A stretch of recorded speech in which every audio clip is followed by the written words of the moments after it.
Stephen Hawking జనవరి 1942 8 నుంచి 2018 వరకు మార్చి 14 సుప్రసిద్ధ ఆంగ్లేయ సైద్ధాంతిక భౌతిక శాస్త్రవేత్త, కాస్మాలజిస్టు. మరణించే సమయానికి ఆయన కేంబ్రిడ్జి విశ్వవిద్యాలయంలోని సెంటర్ ఫర్ థియరిటికల్ కాస్మాలజీకి రీసెర్చి డైరెక్టరుగా ఉన్నాడు. 21 ఏళ్ల వయసులో మొదలైన ఎమియోట్రోఫిక్ లేటరల్ స్కెర్లోసిస్ అనే నాడీమండలానికి సంబంధించిన జబ్బు క్రమక్రమంగా విస్తరిస్తూ పోయింది. కొన్ని దశాబ్దాల్లో అతడి అవయవాలన్నీ పూర్తిగా చచ్చుబడిపోయాయి. శరీరం చాలావరకు చచ్చుబడిపోయిన ఆయన జీవితాంతం ఒకే ఒక్క దవడ ఎముక కదులుస్తూ దానికి అమర్చిన సంభాషణలు ఉత్పత్తి చేసే పరికరం ఉపయోగించి సంభాషించేవాడు. శరీరం కదల్చడానికి కుదరని స్థితిలోనూ ఆయన చేసిన పరిశోధనా కృషి ప్రపంచవ్యాప్తంగా ప్రఖ్యాతిని తెచ్చిపెట్టింది. హాకింగ్ రాయల్ సొసైటీ ఆఫ్ ఆర్ట్స్లో గౌరవ సభ్యుడిగా, పాంటిఫికల్ అకాడమీ ఆఫ్ సైన్సెస్లో జీవితకాల సభ్యునిగా ఉన్నాడు. ఆయన అమెరికా అత్యున్నత పౌర పురస్కారమైన ప్రెసిడెన్షియల్ మెడల్ ఆఫ్ ఫ్రీడమ్ అందుకున్నాడు. బీబీసీ వారి 100 మంది అత్యంత గొప్ప బ్రిటిషర్ల జాబితాలో 25వ స్థానంలో నిలిచాడు. ఆయన రాసిన a brief history of time అన్న పుస్తకం the British Sunday Times best సెల్లర్ల జాబితాలో 237 వారాల పాటు నిలిచి రికార్డులు బద్దలు కొట్టింది. ఈ పుస్తకపు అమ్మకాలు గిన్నిస్ బుక్ ఆఫ్ వరల్డ్ రికార్డ్స్లోనూ స్థానం సంపాదించాయి. అప్పటికి ప్రఖ్యాత ఖగోళ శాస్త్రవేత్త గెలీలియో మరణించి దాదాపు 300 సంవత్సరాలు అవుతోంది. అప్పుడే అంటే జనవరి 1942 8వ తేదీన ఇంగ్లాండులోని ఆక్స్ఫర్డ్లో స్టీఫెన్ హాకింగ్ జన్మించాడు. ఆయన తండ్రి వృత్తి రీత్యా లండన్లో వైద్య శాస్త్ర పరిశోధకుడు. రెండవ ప్రపంచ యుద్ధ సమయంలో లండన్లో నెలకొన్న ప్రమాదకర పరిస్థితుల వల్ల స్టీఫెన్ తల్లిని ఆక్స్ఫర్డ్లోని సురక్షిత ప్రాంతానికి పంపించారు. కొంతకాలానికి ఆయన కుటుంబం లండన్లోని హైగేట్స్ ప్రాంతానికి తరలివచ్చింది. స్టీఫెన్ తన విద్యార్థి జీవితాన్ని అక్కడే ప్రారంభించాడు. తర్వాత అంటే 1950లో ఆయన తండ్రి కుటుంబాన్ని మిల్ హిల్ ప్రాంతానికి మార్చాడు. తండ్రి స్టీఫెన్ని అక్కడి సెయింట్ ఆల్బన్స్ పాఠశాలలో చేర్చాడు. తన గణిత ఉపాధ్యాయుని ప్రేరణతో గణితశాస్త్రంలో స్పెషలైజేషన్ చేద్దామనుకున్నాడు స్టీఫెన్. కాని దానికి వ్యతిరేకంగా తండ్రి రసాయనశాస్త్రంలో చేర్పించాడు. తరువాత 1959లో నేచురల్ సైన్స్ విద్య కోసం స్కాలర్షిప్ పరీక్ష రాశాడు. అందులో సఫలీకృతుడైన భౌతిక శాస్త్రంలో స్పెషలైజేషన్ చేశాడు. 1962లో కేవలం ప్రథమ శ్రేణిలో ఉత్తీర్ణుడు కాగలిగాడు.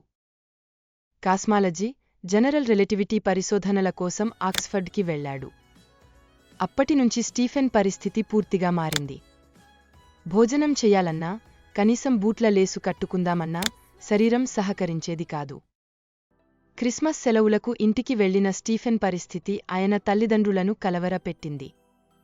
భోజనం చేయడానికి ఆయన పడుతున్న ఇబ్బంది తల్లిని మథనపెట్టింది. ఆ సమయంలోనే ఆస్పత్రిలో చేసిన పరీక్షలో ఆయనకు మోటార్ న్యూరాన్ వ్యాధి అనే భయంకర వ్యాధి ఉన్నట్టు తెలిసింది. దీనినే ఎల్సెస్ వ్యాధి అని కూడా అంటారు. నాడీ మండలంపై అంటే నరాలు, వెన్నుపూసపై ఇది ప్రభావం చూపుతుంది. భౌతిక శాస్త్రవేత్త వెర్నర్ ఇస్రాయిల్ మోజట్ కంపోజింగ్ సింఫనీ తెచ్చి స్టీఫెన్ తలకు అమర్చాడు. దానివల్ల ఆయనకు తనను తాను వ్యక్తీకరించుకునే అవకాశం కలిగింది. దాన్ని అభ్యసించడానికి ఆయనకు కొంత సమయం పట్టినా తర్వాత కాలంలో అది ఎంతో ఉపయోగపడుతూ వచ్చింది. 1970 నాటికి మాట పూర్తిగా పడిపోయింది. అతని హావభావాలు కుటుంబ సభ్యులకు, అతి సన్నిహితులకు మాత్రమే అర్థమయ్యేవి. 1985లో ఆయనకు నిమోనియా వచ్చింది.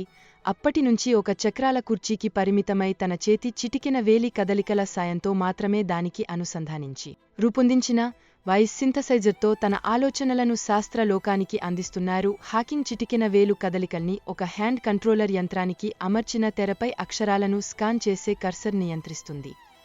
ఆయన ఎంచుకున్న అక్షరాల్ని యంత్రంలోని వ్యవస్థ తనంతట తానే పనిచేసే అల్గారిథం సాయంతో మాటలు వాక్యాల రూపంలో రూపొందించి తెరపై ప్రకటిస్తుంది. కంప్యూటర్ ఇంజనీర్ డేవిడ్ ఒక చిన్న కంప్యూటర్ని స్టీఫెన్ హాకింగ్ వీల్చైర్కు అమర్చాడు. అందులోని సింథసైజర్ విషయాన్ని మాటగా మార్చి ఎదుటి వారికి వినిపిస్తుంది.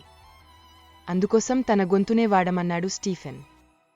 మాట పడిపోకముందున్న తన గొంతు ధ్వనిని అందులో ఉపయోగించమన్నాడు. దానివల్ల స్టీఫెన్ హాకింగ్ సాంకేతిక సంభాషణ సహజ సంభాషణలా మారిపోయేది. Doctorate సంపాదించేలోపే Stephen మరణిస్తాడని అనుకున్నారంతా. కాని ఆయన పట్టుదల, ఆత్మస్థైర్యం ముందు మృత్యువు ఓడిపోయింది.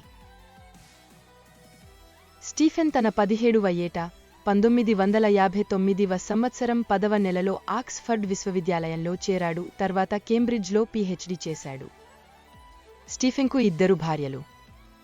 కేంబ్రిడ్జ్లో చదువుతున్న రోజుల్లో జానే విల్డే అనే అమ్మాయితో స్టీఫెన్కు పరిచయం ఏర్పడింది. అప్పటికి స్టీఫెన్ వ్యాధి బయటపడలేదు. విశ్వవిద్యాలయంలో తనకు పరిచయమున్న మహిళను స్టీఫెన్ వివాహం చేసుకున్నాడు. ఆక్స్ఫర్డ్లో ఉన్నప్పుడు దగ్గరలోనే ఇల్లు తీసుకుని ఉండేవాడు. అయితే వ్యాధి గురించి తెలిసాక కూడా జానే పెళ్లి చేసుకునేందుకు ఒప్పుకున్నారు. 1965లో వీరిద్దరూ పెళ్లి చేసుకున్నారు. వీరికి 2 మగ పిల్లలు, 1 ఆడపిల్ల.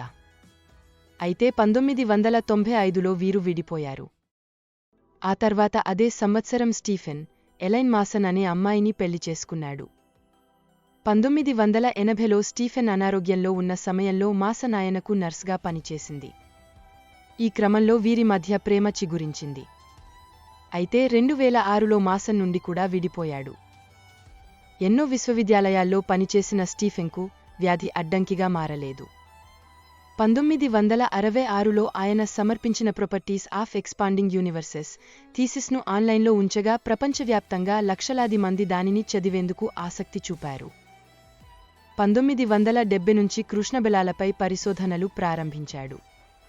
తీరికలేని స్టీఫెన్ తనకు వ్యాధి ఉందన్న విషయాన్ని కూడా మరచిపోయాడు. క్వాంటం థియరీ, జనరల్ రిలేటివిటీలను ఉపయోగించి కృష్ణబెలాలు కూడా రేడియేషన్ను వెలువరిస్తాయని కనుగొన్నాడు. దీనికే హాకింగ్ రేడియేషన్ అనే పేరు వచ్చింది. 1971 నుంచి బిగ్ బ్యాంగ్ పై పరిశోధనలు మొదలుపెట్టిన ఆయన కృష్ణబెలాలకు సంబంధించి ఎన్నో విషయాలను ఆవిష్కరించాడు.